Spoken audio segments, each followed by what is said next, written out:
അതിനായിട്ട് ഞാനിവിടെ ആദ്യം ചെയ്യുന്നത് താണ്ട് ഇതിൻ്റെ സൈഡിൽ നിന്ന് ഇതുപോലൊരു ലൈൻ ഞാൻ വരച്ചിരിക്കുകയാണ്. അതിന് അത്യാവശ്യം ഒരു ലോങ് വ്യൂവിൽ നിൽക്കുന്ന ഒരു വീടാണ് ഞാൻ വരയ്ക്കാൻ ഉദ്ദേശിക്കുന്നത്. നമ്മൾ ലോങ് വ്യൂ വരയ്ക്കുമ്പോൾ ശ്രദ്ധിക്കേണ്ട കാര്യം എന്താണെന്ന് വെച്ചാൽ, നമ്മൾ ലോങ് വ്യൂ വരയ്ക്കുന്ന ഒബ്ജക്റ്റ് എപ്പോഴും ചെറുതായിട്ട് വേണം വരയ്ക്കാൻ. അതായത്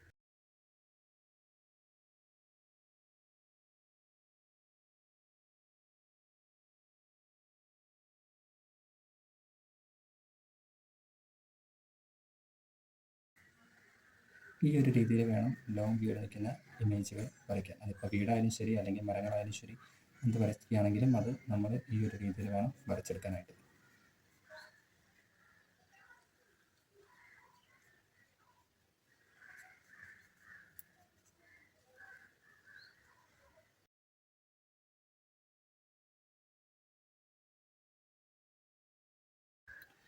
അങ്ങനൊരു വീട് വരച്ചിരിക്കുകയാണ്. ഇനി വീടിൻ്റെ സൈഡിലായിട്ട് നമുക്കൊരു മരം വരച്ചു കൊടുക്കാം. ആ മരത്തിൻ്റെയും സൈസ് വളരെ ചെറുതാക്കി വേണം വരയ്ക്കാനായിട്ട്.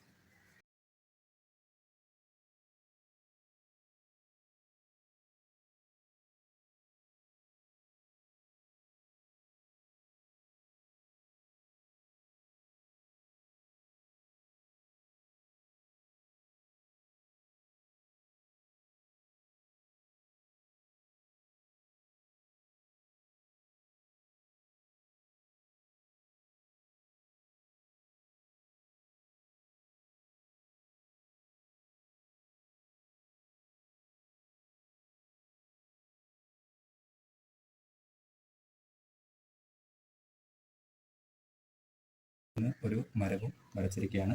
ഇനി നമുക്കിതിൻ്റെ ഫ്രണ്ടിലായിട്ട് നമുക്ക് ഒരു മരവും കൂടെ വരച്ചു കൊടുക്കാം. അതിൻ്റെ സൈസ് കുറച്ച് വലുതാക്കി വേണം, നല്ല വീതിയിലും നല്ല ഹൈറ്റിലും ഒക്കെ വേണം ഇത് വരച്ചെടുക്കാനായിട്ട്. കാരണം ഫ്രണ്ടിൽ നിൽക്കുന്ന ഒബ്ജക്റ്റാണ്, അപ്പോൾ അതിനനുസരിച്ച് അതിൻ്റെ സൈസിലും വ്യത്യാസം ഉണ്ടാകും.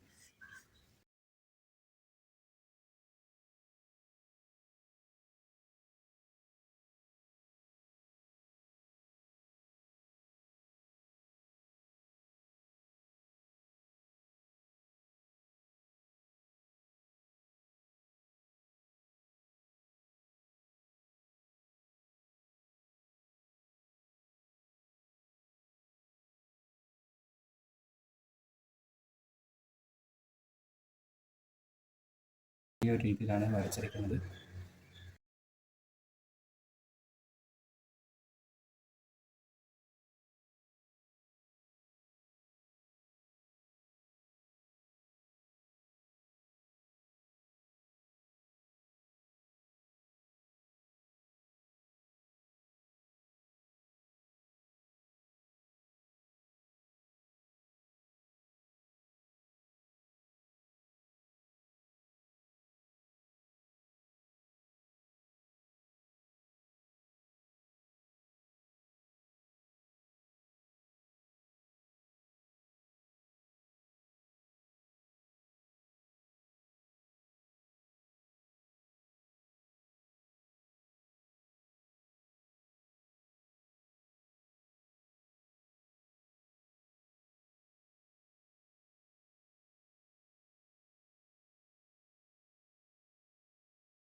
വരച്ചു. ഇനി ഫ്രണ്ടിൽ നമുക്ക് കുറച്ച് ചെടികളും കാര്യങ്ങളൊക്കെ ഒന്ന് വരച്ചു കൊടുക്കാം.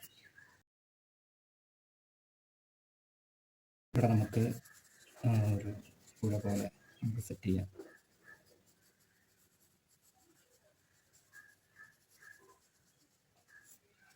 ഇവിടെ ഒരു വെള്ളവും കൂടി നമുക്ക് വരച്ചു കൊടുക്കാം.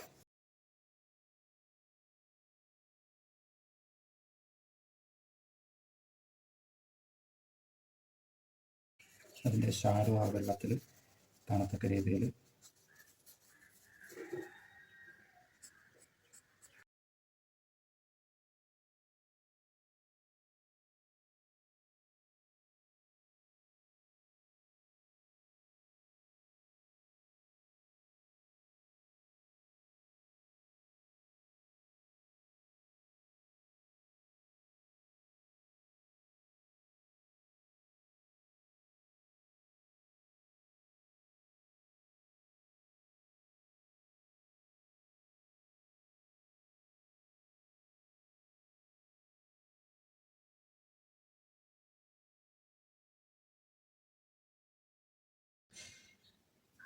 ഈ ഒരു രീതിയിലാണ് നമ്മൾ ഔട്ട്ലൈൻസ് വരച്ചെടുക്കുന്നത്. ഒരു സീനറിയൊക്കെ വരച്ചെടുക്കുന്നത് ഈ ഒരു രീതിയിലാണ്.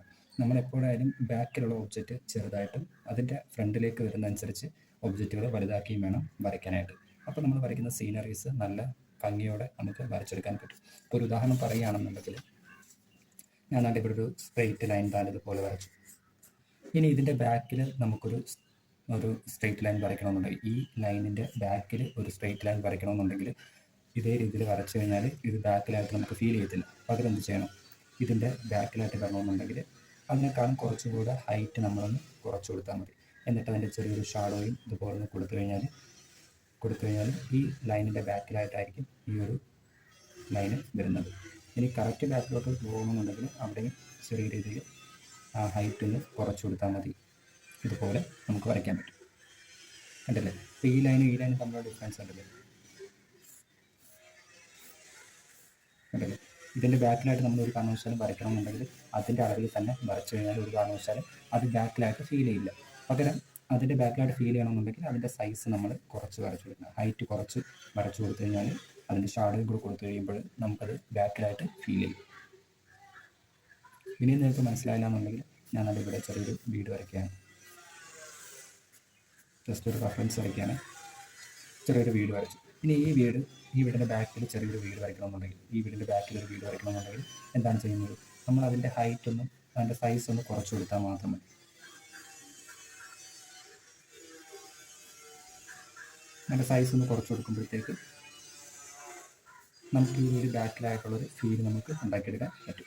എന്നിട്ട് ചെറിയൊരു ഷാഡോയും ആ ഒരു വഴിയൊക്കെ കൊടുത്തു കഴിയുമ്പോൾ അത് ബാക്കിലായിട്ട് ഫീൽ ചെയ്യത്തക്ക രീതിയിൽ വരും. ആ ലോങ് ഡിസ്റ്റൻസ് നമ്മൾ ഇങ്ങനെയാണ് ഓരോ ഒബ്ജക്റ്റിൻ്റെയും രണ്ട് ഒബ്ജക്റ്റുകൾ തമ്മിലുള്ള ഡിസ്റ്റൻസുകൾ വരച്ചെടുക്കുന്നത് ഈ ഒരു മെത്തേഡിലൂടെയാണ്. അപ്പോൾ ഈ രണ്ട് ഒബ്ജക്റ്റുകൾ തമ്മിലുള്ള ഡിസ്റ്റൻസ് വരയ്ക്കാൻ പഠിച്ചു കഴിഞ്ഞാൽ നിങ്ങൾക്ക് സിമ്പിളായിട്ട് ഇതുപോലുള്ള സീനറീസും കാര്യങ്ങളൊക്കെ വരച്ചെടുക്കാൻ പറ്റുന്നതായിരിക്കും. ഇതേ മെത്തേഡ് തന്നെയാണ് ഇവിടെയും ഉപയോഗിച്ചിരിക്കുന്നത്. വേണമെന്നുണ്ടെങ്കിൽ ഇതിന് ബാക്കിൽ കുറച്ചും കൂടെ ലോങ് ഡിസ്റ്റൻസിലായിട്ട് ഒരു വീടും കൂടെ വരയ്ക്കണമെന്നുണ്ടെങ്കിൽ നമ്മൾ വളരെ ചെറുതായിട്ട് വരച്ചാൽ മാത്രം മതി. വളരെ ചെറുതായിട്ട് വരച്ചു കൊടുക്കുമ്പോഴത്തേക്ക് ഇതിൽ ഒരു ലോങ് ഡിസ്റ്റൻസിൽ ഒരു വീട് നിൽക്കുന്ന എനിക്ക് തോന്നും. അപ്പോൾ ഇത്രയേ ഉള്ളൂ. ഈ ഒരു മെത്തേഡ് നിങ്ങൾ കൃത്യമായിട്ട് പഠിച്ചു കഴിഞ്ഞാൽ നിങ്ങൾക്ക് സിമ്പിളായിട്ട് ഇതുപോലുള്ള സീനറീസും കാര്യങ്ങളൊക്കെ വരയ്ക്കാം. ഇനി അടുത്ത വീഡിയോയിൽ നമുക്കിത് എങ്ങനെയാണ് ഷെയ്ഡ് ചെയ്യുന്നതെന്നും കൂടി പഠിക്കാം. ഓക്കെ, അപ്പോൾ അടുത്ത വീഡിയോയിൽ കാണാം.